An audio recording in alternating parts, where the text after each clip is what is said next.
Okay. Yeah. Akoy hojik ko invest why it is investing is important. Investing has a very important no. Earning is a part of life, but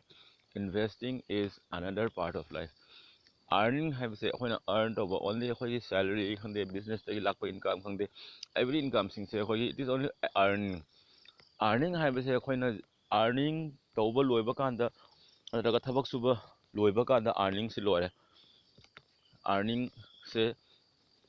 loigineba but saving haina khangnari se akoina saving hairi the only save for the emergency gi damakta tawdubu save ko yaba saving dagi paisa se yam kanna macha pokani haibelete paisa se yam thorakani haibelete but investing is a art investing dagi di paisa se investor se koi kari gino investing dugi mathakta paisa se macha pon bagi damakta taga paisa se hengat han bagi damakta tawdubu investing ne bako adu taragadi investing हाइबसे कदाइदा invest तौनी हाइबसे question ममा लाए invest हाइबसे हाइबगी मथौ तारे प्लस इन्वेस्ट हाइबसे कदाइदा तौनी हाइबसे खंबगी मथौ तारे अदो तागदी इन्वेस्ट से म्यामम खक लेरे खोई सेविंग अकाउंट इन्वेस्ट तौबा बैंक द थंबा एफडी थंबा गोल्ड इन्वेस्ट तौबा प्रॉपर्टी द इन्वेस्ट तौबा but recently share market invest over share market is not very recent share market have say am kana recently di nate share market have say 40 45 years mang dagi invest tawno ra ga ni ko aduga but meet am khang lei yam kana market ta yam alan ba concept am khang lei share market have say juwani natraga share market se dilak ta base tawi adu share market se lak ta base taw po nate share market ase educational part amani education am khang ya khoina mase normal education da yaw da bagi khoina khang da bane mase normal education means khoina khoi ki education systems the share market have a part se normally yaw deba only basic concept khotang ta ga to yeba but no share market is a art नत्रगा दिंग सी Warren Buffett कुंबा राकेश झुनझुनवाला गुम होइना पैसा पाइरे से share market दगी पैसा पाइरे नेबा मोइना पाइबा पैसा से जुवार ओरे मगदि मोइ कमाय पैसा पाइदोनो हाँ करम जुवार से करम कांदा ओइगे हाय कांदा खोइना करिगुम करिम खंगदना तरिगुम तौबा तारगदि मदु जुवार ओइबा जायबा बट करिगुम मसीगी मतंगदा खरा खंगागा तौबा ओरगदि मसी जुवार ओइदे को शेयर मार्केट सिना पार्ट अमा चखरे नेक्स्ट अनौबा याम कन्ना अनौबदा हारगदि हजिक cryptocurrencies like bitcoins so mi mayam ama invest on re hojikti bitcoins ki market cap so 2 billion hen gi market cap ni okay anduna factor ma chakhre maduna government na yai ga ya de ga gi matter ma chakhre ado kan de khoi amkom investing de la si investment hai pasiga kari gi important oi no saving da gi hena investment na kari important oi no hai kan da akhoi na any salary holder in generally salary hai se chahi amada 7 to 8% increase oi bako chahi amada salary se 7 to 8% increase oi but akhoi gi india gi sigi increment sina akhoi gi sina akhoi inflation se beat toba ngamadra ba inflation rate se basic post na taga retail product 5 to 6% ki average ta hengat leba chahi gi inflation hengat oi ni chahi gi akhoi na salary hengat le hai matik inflation se 5 to 6% oi ne ba but masi the only basic pot ne ba sigi in ko inflation hengal is the basic pot hengat ne ba but akhoi na kari gumba atopa product atopa akhoi gi luxurious na traga akhoi na wari se ko akhoi na normal akhoi means middle class family maximum india da is middle class family ni middle class family amana wari se job to me is middle class family ni ko middle class akhoi am line hire ga the middle class family amana wari se basic pot ki damakta wa banate ba basic in the sense चाबगी चाबा फंगदे है नकी वाबा नते नत्रगा करी set no फी set ना बलेते है बगी वाबा नते लेफम लेद्रे है बगी वाबा नते बा एखोइना वार से एखोइगी लग्जरी मिड से असिगी दमता वाबा ने बा mobile bill telephones electricities car bikes accessories असि सिंगसिगी दमता ने बा खोइना वार से बट असिगी पोट सिगी रेट सिदी एखो ट्रेमेंडसली हैंगल ने बा खोइ डे टू डे लाइफ ता खोइना यूज करबे पोट सिंग से नोंग नोंग खोइ यूज तो बे हैंगल तो ने बा अखो यूज तो बे हैंगल पनिना इन्फ्लेशन से अदुगी sector duga leba inflation duni hen important ne ba madugi sector dugi inflation de 10 to 12% hengal leba on average 10 to 12% hengal leba aduna akhoi salary hike sina akhoi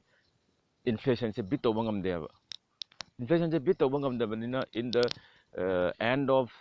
the life nataga khoi na thabak to ba loye ka anda plus maximum hojik pudi pension leitre but pension ne na piri sina 50% li alaga piri ne aba but adui matam nu na he na mathau tari ne aba ahan noi sala in ahan noi sala pagi mate kharcha jo helak ni medical da khangde kari da khangde paisa changi se ko adugi to he ne hengalak to ne aba adu tara ga de khoi ngasi dagi invest to bote hei bagi mathau tai aba if ai su khaling si ko in if ina early age ta kari gumba ina investment haiba posit kari no haiba si yam khangam tara ga di maybe ai su ꯍꯥꯟꯅꯗꯒꯤ ꯍꯧꯅ investment ꯍꯥꯏꯕꯁꯤ ꯇꯧꯔꯝꯒꯗꯕꯅꯦꯅ but ꯌꯥꯝ ꯔꯤꯁꯦꯟꯠꯂꯤꯀꯣ ꯌꯥꯝ ꯍꯥꯏꯔꯗꯤ ꯍꯟꯗꯛꯀꯤ ꯂꯣꯛꯗꯥꯎꯟꯁꯤꯒ ꯑꯩ education channels ꯃꯌꯥꯝ ꯑꯃꯈꯛ ꯐꯣꯂꯣ ꯇꯧꯏ education ꯃꯌꯥꯝ ꯑꯃꯈꯛ certificate course ꯃꯌꯥꯝ ꯑꯃꯈꯛ ꯇꯧꯏ inflationꯒꯤ ꯃꯇꯥꯡꯗ especially investmentꯒꯤ ꯃꯇꯥꯡꯗ ꯀꯔꯤ ꯀꯔꯤ ꯇꯥꯏꯞꯀꯤ investment ꯂꯩ investment ꯍꯥꯏꯁꯦ ꯀꯔꯝꯕ ꯃꯑꯣꯡꯒꯤ investmentꯅꯣ ꯀꯔꯤ ꯀꯔꯤꯗ invest ꯇꯧꯕ ꯌꯥꯏ ꯍꯥꯏꯕꯁꯤꯡꯁꯤꯗ ꯑꯩ course ꯃꯌꯥꯝ ꯑꯃꯈꯛ ꯇꯧꯍꯧꯏ course ꯃꯌꯥꯝꯗ ꯇꯧꯔꯀꯥꯟꯗ ꯑꯩꯉꯣꯟꯗ realization ꯈꯛ ꯂꯥꯛꯏꯁꯦ ꯀꯔꯤꯅꯣ ꯍꯥꯏꯀꯥꯟꯗ yes ꯑꯩꯈꯣꯏꯅ ꯈ꯭ꯋꯥꯏꯗꯒꯤ ꯁꯣꯏꯔꯤꯁꯦ investment ꯍꯥꯏꯕꯁꯦ ꯑꯩꯈꯣꯏꯅ ꯑꯉꯥꯡꯁꯤꯡ ꯇꯥꯛꯇꯕꯁꯤꯅꯦ ꯑꯩꯈꯣꯏꯒꯤ ꯑꯉꯥꯡꯁꯤꯡ ꯅꯠꯇ꯭ꯔꯒ ꯑꯩꯈꯣꯏꯒꯤ ꯖꯦꯅꯦꯔꯦꯁꯟꯅ investment ꯍꯥꯏꯕꯁꯦ ꯈꯪꯍꯧꯗ ꯇꯥꯔꯒꯗꯤ ꯑꯩꯈꯣꯏꯒꯤ ꯃꯊꯪꯒꯤ ꯖꯦꯅꯦꯔꯦꯁꯟꯗ ꯈ꯭ꯋꯥꯏꯗꯒꯤ ꯍꯦꯟꯅ ꯋꯥꯅꯤ ꯍꯥꯏꯅ ꯑꯩ ꯀꯔꯤꯝꯇꯗ advice ꯄꯤꯕ ꯅꯠꯇꯦꯀꯣ ꯑꯩ ꯃꯁꯤꯒꯤ ꯁ꯭ꯇꯣꯛꯇ invest ꯇꯧ ꯅꯠꯇ꯭ꯔꯒ ꯁꯤꯗ invest ꯇꯧ ꯍꯥꯏꯕꯒꯤ ꯀꯔꯤꯝꯇ ꯍꯥꯏꯕ ꯅꯠꯇꯦ but in general investment ꯍꯥꯏꯕꯁꯦ ꯌꯥꯝ important ꯅꯣ ꯍꯥꯏꯕꯗꯣ ꯃꯗꯨꯈꯛꯅꯤ ꯑꯩꯅ ꯈꯪꯍꯟꯖꯅꯤꯡꯉꯤꯁꯦ ꯃꯌꯥꯝꯗ let's say inflation se khangye khoi inflation rate se beat toba taragadi khoi at least 15 to 16% karigumba akhoina growth leiraba akhoi gi income da 15 to 16% growth leiragadi khoi inflation se beat toba ngamgani ab 15 to 16% inflation se karigumba akhoina beat toge taragadi growth 15 to 16% se khoi krai dagi lakani sineba 15 to 16% bank ta FD thamakanda maximum 6% pide ba hodi normal saving bank ta leragadi tana leba pesa se only 2% ani pidis aduga sigi marakta mo khoi loan loba kai loba mayam su yaw re ko loan sina mo khoi dagi kai se 11% 17% personal loan oiragadi even private bank ta 22% phau lawri ba ko aduna masina khoi pocket se tremendously khoi da effect oheleba pare loan simu metara mata zakhre loan sina mu mase chapter amada zakhre ko normally loan lawdra hena khallasi adu erga so khoi inflation se bit toba ngamde ba adu inflation se bit toba taraga di khoi 16 to 17% ki return mathau tai aba any product oiba ya any pot oiba ya property oiba ya kari oiba ya any pot oiba ya 16 to 17% mathau tai aba returns let's assume hoi taw ye ngasi gold la invest tawraga di khoi asigi inflation se phangbrai na gold investment return gold da invest tawraga di khoi asigi return se phangbrai yeng se ba gold investment return sa ha khoi na normally click tawba kan da gold se ko mayamam da legre government gi gold legre normally gold price after 12% CAGR return in 5 years last 5 years the gold ki return se 12% khaktani aba CAGR compound interest ni CAGR ai se ko yearly compound yearly interest ni compounded uh, interest ni ado 12% tani aba 12% economic times ki report ni ko last 5 years da koina kai gold investor am ta 12% tani aba masina investment masigi investment sina so khoi bit tawba ngamde ba ko masigi investment so khoi bit tawba ngamde adu taraga de khoi atopa kari lege ba but yes diversified habidi mathau tai invest tawba kana diversified habasi mani mathau tai khoi saruk kharana ko saving account ta fixed deposit tawna thamba kasu kaide maduna khoi emergency fund oina use tawba next khoi portfolio dagi khoi investment saruk tu saruk kharana let's say 20% khoi normally portfolio manager singna ko moina recommend tawrise 20% aigi income gi 20% simadi khoi emergency fund 10 to 20% average da 20% simadi emergency fund gi use tawna ba thamba yai hena hai kesu kaide madu 20% emergency fund gi thamasi adugi matungda another 10% amana khoi gold da thamasi ko another 10% amana khoi gold da thamasi atuga khwaidagi phajaba portfolio se ko 10% amana gold da thamasi another 20% amana khoi khwaidagi hena oijaba je karino hai kanda aina research to aina pajabadagi phangba se ko ETF ETF bank ETF Nifty ETF mm, Nifty ETF return Nifty ETF return Nifty ETF हाइबसे करीनो हाइबसे Nifty 50 India की top 50 companies से invest होबनी okay Nifty 50 की yearly return से last 1 year दा को scheme खरा दा 14% 15% दुमाइना पिया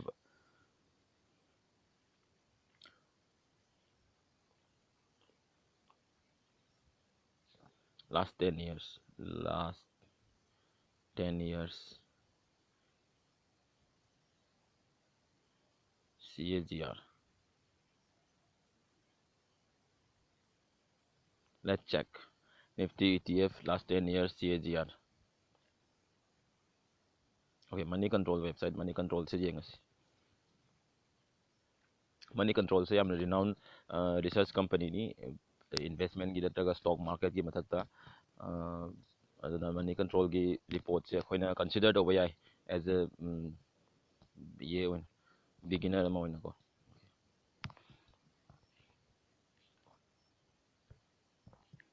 Here ETF हाइबदी exchange traded fund हाइबनी Masih exchange share market trade तब दुमाइना company अमा खक लइबे योन दुमाइना ETF से लइबे नत्रगा योन बे याई अदो last 5 years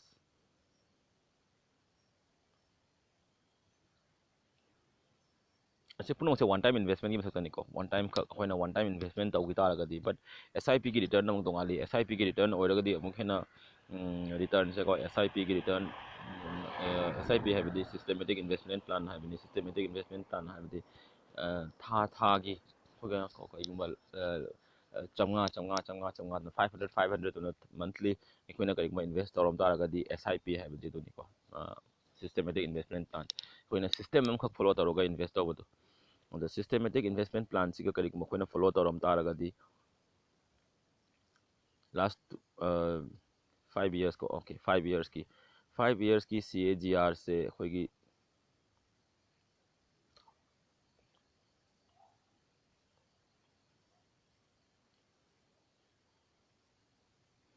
here it is akoina kari mo 10,000 se ko invest torom taragadi 10,000 invest tore na khallasi adu taragadi last 10 years the 10,000 sina koigi oido is 179% 179% last कईगुम्बा अखोइना 10 year 10,000 तो invest तौरम तारगदी अखोइगी invest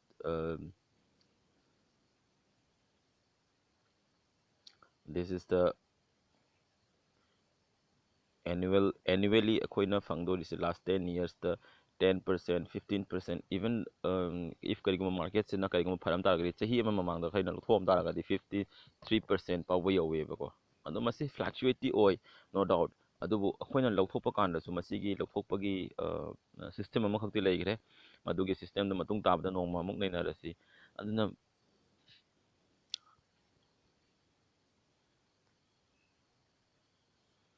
since aduni wadigi hena 10 years to kai kuma masigi investment se koi kyam percent to high bakanda di 100 and almost 200% ki return ne almost 200% ki return ne ba masi masigi return se koi na ko masigi return se lobagi damakta oirgadi akhoi kari mathota hai kanda akhoi share market invest tawagi bathota hai share market invest tawada khwaidagi safe oiba khwaidagi safe oiba pot se kari no hai kanda di india gi top 50 ka company da amukta invest tawbane ba top 50 company siga aina kari kuma company ma mangre hai ba yaya ba company je mang mai have late company ama khak bankrupt oi have late company ama khak collapse oi have late ka shukai de oi ba ya madudi but India gi top 50 companies se kari 50 ma company ma ti mang ba di sungoi oi ro top 50 companies se 50 ma company mang ba ta ga di India gi economic down oi ne India gi economic down hen ba gi sarkar na chuma dui poto soidana madu gi no step ama lauraga madu gi poto gi hingna ba soidana thorakani ba aduna ETF ta mong mai kre ETF ki matang da nong mun na si ETF di exchange traded fund hai bani aina hoji calculation da ujari ba se Nifty 20 hai ba ETF tu ni Nifty 20 se Nippon hai ba company do na masi Reliance na break to ba company ni masi gi magi back to ba company anyway Nifty 20 se yaw se 16 top 50 India ki top 50 ka company ni top 50 company se करीगुम्बा top 50 company सिगे मनुना company 49 का company ना करीगुम्बा फजना return पी तारागसु return अदुम फजनी है कंपनी अमा खक अनी खक मांग बया अदुगा बट होल कंपनी दी मांग बसया यादे अदुना ख्वाइदगी हेना सेफ होय बसे निपॉन इंडिया की निफ्टी 20 हाय बसे निफ्टी 20 से ख्वाइदगी हेना ट्रेड तब फंड नि निफ्टी 20 से इन्वेस्ट तब बसे ना ख्वाइदगी हेना सेफ होय मागी मिनिमम इन्वेस्टमेंट से कई भाई लेते मिनिमम इन्वेस्टमेंट से अदु SIP से कमाइन तौनी है कांदा स्टॉक SIP मंथली एक 500 तौन थम याय मंथली 500 तौन थम याय नत्रगा 1000 नत्रगा एनी अमाउंट अमखक सरप्लस अमाउंट अमखक आइना हैंडसम अमाउंट अमखक आइना अदु हंदक था थम होद्रे हंदक थांग म होद्रे हायसु कइसु काइदे मसे से कई रेस्ट्रिक्शन लेते है करिगुम अखोइना स्टॉक SIP तब तारादी स्टॉक SIP हाबदी अखोइना डायरेक्टली डीमैट अकाउंट अमा हांगा डीमैट अकाउंट अदुदा ट्रेड तौबनी स्टॉक अमखक स्टॉक अमा ट्रेड तौबगा चप माने निफ्टी 20 दा इन्वेस्ट तौबा हाइसे हजिक हजिक मागी शेयर अमागी वैल्यू से 156 रुपीस 156 रुपीस 156 रुपीस से अखोइना करिगुम्बा लिसिंग अमागी तौरगदी से क्या खक फंगनी मापन खक फंगनी हन खलसे मापन खक लौनी बंगा हंदक था नेक्स्ट मंथ ता करिगुम्बा मार्केट से डाउन हो रहा अमुक अमुक सेम अखोइगी सिस्टम दुदे फोय फॉलो दोन चकने बा एवरी मंथ रेगुलरली अखोइ हाबना चकने हा असने मसीना ख्वाइदगी ना अखोइना इन्फ्लेशन से बीट तौबगी अमा मसी खुलाय अमा खंगने इन्फ्लेशन से बीट तौगे थारदी मसीना ख्वाइदगी ना फबा खुलाय ने खल्ले करिगुम्बा लोअर इनकम ग्रुप की अचौबा इनकम लुपा लाख 10-20 लाख पाइबा मीगिदी केम चिंता लेते मोगी दमकतदी मोगी दे तो फंड म्याम खक लेते मोई एनी फंड अमा खकता एनी अचौबा कंपनी अमा खकता इन्वेस्ट तौबा कैसु कायदे ख्वाइदगी हेना लोअर इनकम ग्रुप की ख्वाइदगी हेना फबा इन्वेस्टमेंट इंस्ट्रूमेंट से कइनो हाय गानदि ngasiगी मतमदा निपॉन इंडिया की निफ्टी 20 हाइबसिगा इन्वेस्ट तौबा कैसु कायदे मसिगी रिटर्न से ख्वाइदगी फजैबा अदुई मतुंदा ETF से ETF ता म्याम खक लेरे गोल्ड ETF ले गोल्ड की मथक तौबा ETF ले नेक्स्ट अतोपा कंपनी सेक्टर वाइज कंपनी से मथक तौबा ले लाइक IT सेक्टर की मथक कंपनी से मथक तौबा ETF ले अदुगा फार्मास्यूटिकल्स कंपनी की मथक तौबा ETF ले को अदुना ETF से याम खरे ETF से म्याम म तौबा याय असिनी मसीना सिगा तौबगी ख्वाइदगी नुंगाइ ख्वाइदगी तौबा याबसे यामना लाइबा मोंगा तौगे हार तागदी होय डीमेट अकाउंट हामक्ता सजेशन मक्ति नते अदुबो अइना हजे हजे यूज तौबसे जेरोधा हाइना कंपनी अमखक यूज तौई जेरोधा दा हजे इन्वेस्ट तौबा हौजरे लास्ट रिसेंट मंथ दिसंबर जनवरी दगी अगी पोर्टफोलियो से मैम देखन जगह हजे हजे पूरी माइनस से चली मार्केट से हजे सेंटीमेंट डाउन नि कइगिना कांदे करोना का सेकंड वेव लापनिना अदु अरगसु आई एम हैप्पी आई याम हरावे कइगिना मार्केट से जितना डाउन होंगे उतना लईनी मार्केट से डाउन होंगे इतना लईनी आई याम हरावे बट डाउन हाई से कंपनी पुनमक डाउन नते पोर्टफोलियो पुनमक डाउन नते से ट्राइडेंट हाइबा कंपनी से 70% रिटर्न फंगेबा only invested I invested 535 rupees 535 rupees invest over kanda I 70% return fangya ko sigi sina gold ni ko gold investor ni SB SGB SEP 28 5 6 GB hai sigi gold ni si government of India की gold ni gold price है hundred tremendously down हुआ gold price tremendously down हुआ बनी ना gold दी आई मांग ना अब 6.27% मांगे बा RBNL है वो कंपनी से दा आई हजी हजी आई की portfolio निको RBNL है वो कंपनी से दा आई हजी हजी 23% plus the leave. I get Reliance the su lay Reliance lay Reliance in I normally I swing trade the Reliance I 5% plus oibaga I don't toy am kamuk another magi down lapakan am lay I down lapakan the lay when you do Reliance amuka so hin down the keep the Reliance I have 7.58% down I irony once 10% down over the amkamulation doing in Reliance I am if kariguma 7.58% say kariguma 10% heck oibaga amka lay doing Reliance lesson to ni si bo swing trade ka ah swing trade ka ba nifty base ay nang sa nifty base ay jab to nifty base ta ay si investment ni si ay na just ay trial basis to ina hawgi ni ba nifty base invest to hawgi yan ado masi ay recent uh, uh, nifty base ay any every downfall ko dingi lesson to ni nifty base ay long term gani every downfall ko dingi nifty se down na ko dingi lay to ni ay haje khwai degi hina mang da higher the alok industries idea and IRFC. IRFC is no doubt 15% to ni masi aina just trial basis ki aina news amakak based to roga investor wani masi no doubt masi afaba choice na te. ITC ki problem khara lay ITC ki problem khara lay bedagi masi haji 1.91% down the lay of ITC. Okay, these are my I invested 20,955 rupees. Current my portfolio is 19,974 rupees. I am happy. I can problem like them say I only 5% down near by portfolios. Only 5% down never. Even though Jose Karuna again second wave like down wave one here. Asima like ko sige matungda up stocks aina amaga lay up stocks su invest to up stocks su aina up stocks especially future and option trading ki damagda thambani future and option trading hai se su bisna mato part ama khangni up stocks se sige ni ai portfolio up stocks di am kana lay up stocks se aina just recently I used over how many mase up stocks no doubt up stocks is also good mase ina just trial basis ki JNK bank kind of invest on a year bani masi another is style basis kini ado tamba kanda ai di mayam khak soi gi ai na tamba kanda mayam khak soi gi but ai ngasi di soi gi basin to kata kata de soi gi no ai ai haji ai na mayam khak ai angoda realize we have ai kai kai de soi gi kai se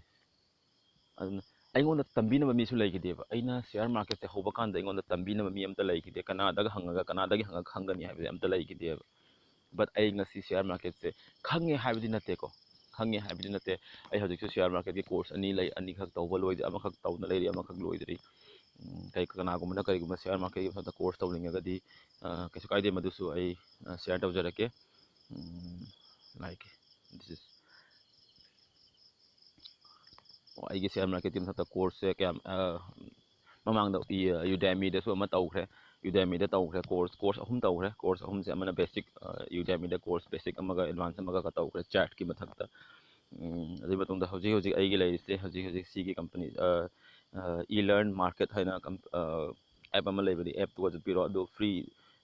da su myam am lai bani paid su myam am lai bani ado ai hoji hoji si dai tawri ba se hoji hoji han ba ge free ni courses okay si ai course complete wo da bani na lai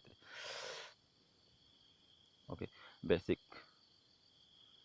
of finance no this is not ase siga ko FAQ myam am khale ko FAQ sing si pa pi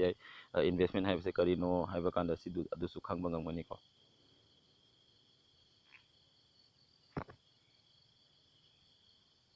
course sing si myam am khale gre ko sing si course no to ne ba magi si magi course no to ne ba upcoming course kari kari lai upcoming course sing si ju lai gre upcoming webinar courses and many more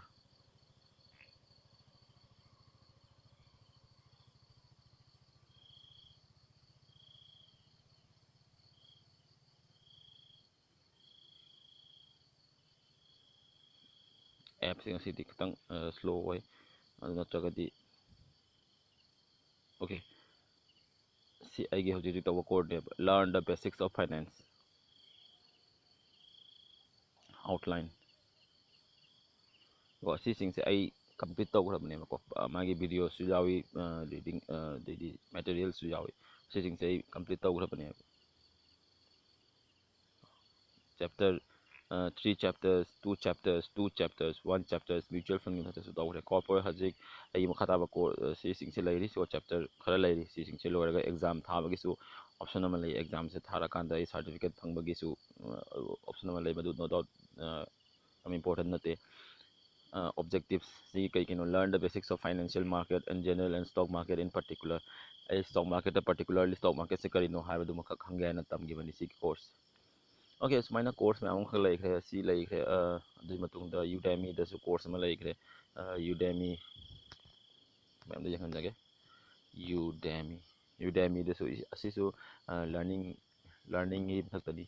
any skills development upgrade ꯇꯧꯕꯒꯤ ꯃꯊꯛꯇꯅꯤ ꯑꯁꯤꯒꯁꯨ ꯇꯧꯕ ꯌꯥꯏ Udemyꯗꯁꯨ ꯇꯧꯕ ꯌꯥꯏ ꯅꯠꯇ꯭ꯔꯒꯅ Varsity ꯍꯥꯏꯅꯁꯨ app ꯑꯃ ꯂꯩꯕꯀꯣ Varsity Jarodha ꯍꯥꯏꯕ demate company-ꯗꯨꯒꯤꯀꯣ Jarodha ꯍꯥꯏꯕ company-ꯗꯨꯒꯤ ꯃꯣꯏꯒꯤ demate account ꯁꯨ ꯍꯥꯡꯕ ꯌꯥꯏ Jarodha-ꯗꯒꯤꯁꯨ ꯀꯣ ꯃꯣꯏꯒꯤ ꯃꯁꯥꯒꯤ learning app channel-ꯅꯤ Varsity ꯍꯥꯏꯅ Varsity ꯁꯤꯗꯒꯤꯁꯨ ꯑꯩ course ꯈꯔ ꯇꯧꯖꯈ꯭ꯔꯦ ꯕꯦꯁꯤꯛꯁꯤ ꯂꯣꯏꯈ꯭ꯔꯦ ꯇꯦꯛꯅꯤꯀꯦꯜ ꯑꯦꯅꯥꯂꯥꯏꯁꯤꯁ ꯑꯩ ꯇꯧꯖꯈ꯭ꯔꯦ ꯑꯗꯨꯒꯤ ꯃꯇꯨꯡꯗ ꯍꯧꯖꯤꯛ ꯆꯠꯂꯤꯁꯦ ꯇꯦꯛꯅꯤꯀꯦꯜ ꯑꯦꯅꯥꯂꯥꯏꯁꯤꯁ ꯀꯣ ꯇꯦꯛꯅꯤꯀꯦꯜ ꯑꯦꯅꯥꯂꯥꯏꯁꯤꯁꯀꯤ ꯁꯦꯀꯦꯟ ꯑꯩꯈꯣꯏ ꯕꯦꯁꯤꯛꯁ ꯑꯣꯐ ꯁ꯭ꯇꯣꯛ ꯃꯥꯔꯀꯦꯠꯁꯦ ꯂꯣꯏꯈ꯭ꯔꯦ ꯍꯧꯖꯤꯛ ꯇꯦꯛꯅꯤꯀꯦꯜ ꯑꯦꯅꯥꯂꯥꯏꯁꯤꯁ ꯍꯧꯖꯤꯛ ꯇꯧꯖꯔꯤ ꯍꯧꯖꯤꯛꯀꯤ ꯑꯣꯏꯅ ꯑꯣꯀꯦ ꯄ꯭ꯔꯣꯒ꯭ꯔꯦꯁ ꯑꯣꯀꯦ ꯑꯩ ꯁꯤꯁꯦ ꯀꯝꯄ꯭ꯂꯤꯠ ꯑꯣꯏꯈ꯭ꯔꯦ ꯁꯤꯁꯦ ꯁꯦꯀꯦꯟꯗ ꯆꯠꯂꯤ ꯍꯧꯖꯤꯛ ꯑꯩꯒꯤ ꯁꯥꯔꯇꯤꯐꯤꯀꯦꯠ ꯑꯃꯈꯛ ꯂꯩꯈ꯭ꯔꯦ completion certificate congratulations khage masinga you have completed the basics of stock market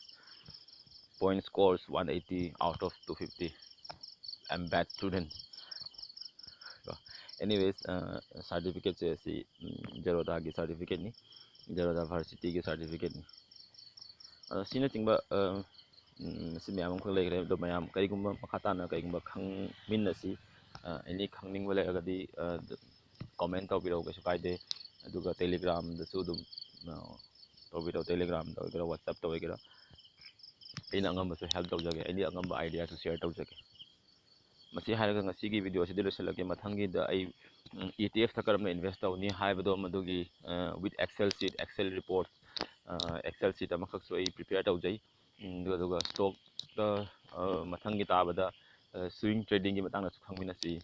aduga ai intraday sidi yam kana mangi aina hanba hoba kanda intraday da hobani adugu intraday haibdi ngasi leraga ngasi yonba ko natraga ngasi jolaga ngadum ngasi dum leiba intraday se yam kana mangi intraday se mase akhoi beginner gi dangta natte mase intraday se expert kitang oira kanda intraday tawba yai adu intraday se madon masidi yam hena share market da khangbagi mathau tare intraday se yam kana prefer tawjade swing trading se tawba yai ETF trading tawba yai kayo di masing ngasi mangi ga su ngasi 5% 4% mangi har ga su nongmodi soidara kakhalakani haibagi chances leibako ado ai aroi boina graph am khage khanjage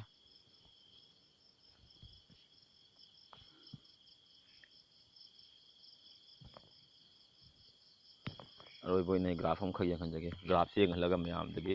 ngasigi tamakta oina di bidai laujage video se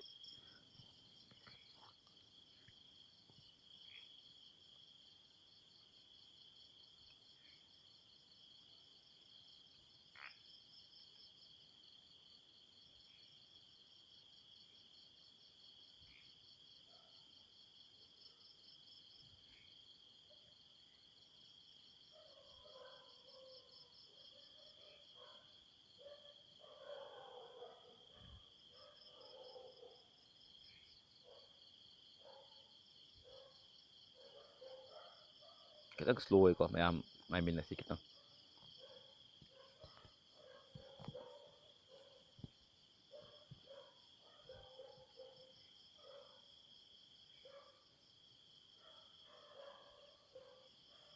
okay se aina signal khara yawna leibani okay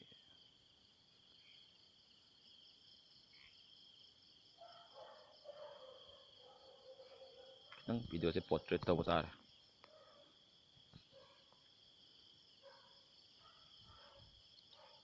okay this is bank this hoi sumna chart se smaina yengba yai ko chart jeng bagi yam nungai ba software ni trading view ꯍꯥꯏꯕꯁꯤ ꯍꯣꯏ ꯃꯁꯤꯒ ꯌꯥꯝ ꯅꯨꯡꯉꯥꯏꯇ꯭ꯔꯦ ꯒꯨꯒꯜꯗ ꯑꯣꯏꯅ ꯌꯦꯡꯉꯁꯤ ꯑꯩ ꯅꯦꯠꯋꯥꯛꯁꯦ ꯅꯨꯡꯉꯥꯏꯇꯕꯒꯤ ꯌꯥꯝ ꯀꯟꯅ ꯂꯣꯗ ꯑꯣꯏꯕ ꯌꯥꯗ꯭ꯔꯦ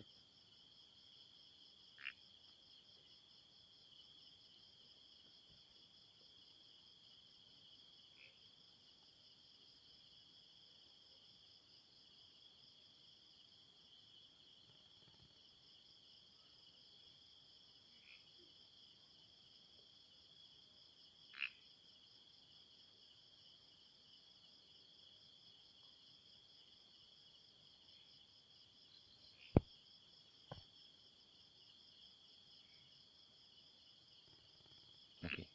this is the nifty biz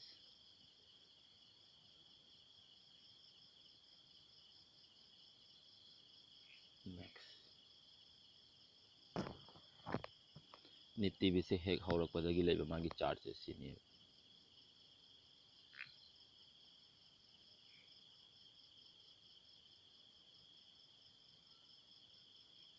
this is nifty biz ꯑꯩꯈꯣꯏꯅ ꯀꯔꯤꯒꯨꯝꯕ ꯁꯤꯒꯤ ꯃꯐꯝꯁꯤꯗ ꯂꯩꯔꯝꯃꯗꯤ 9.49 rupeesꯅꯦꯕ ꯉꯁꯤꯒꯤ ꯗꯦꯠꯇ ꯂꯩꯔꯤꯁꯦ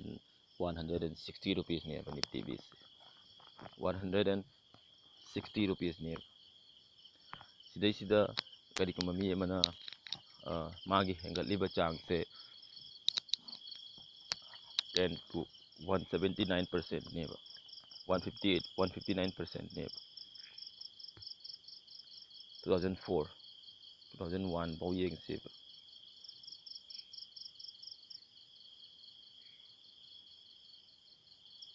2002 ꯁꯤꯁꯦ ꯍꯥꯏꯔꯦ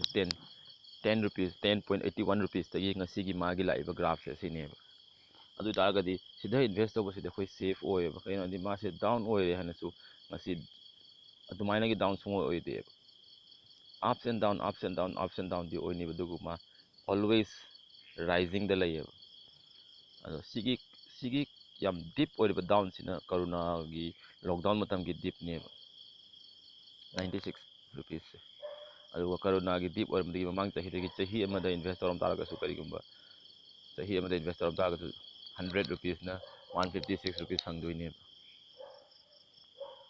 ꯏꯟ ꯁꯤꯝꯄꯜ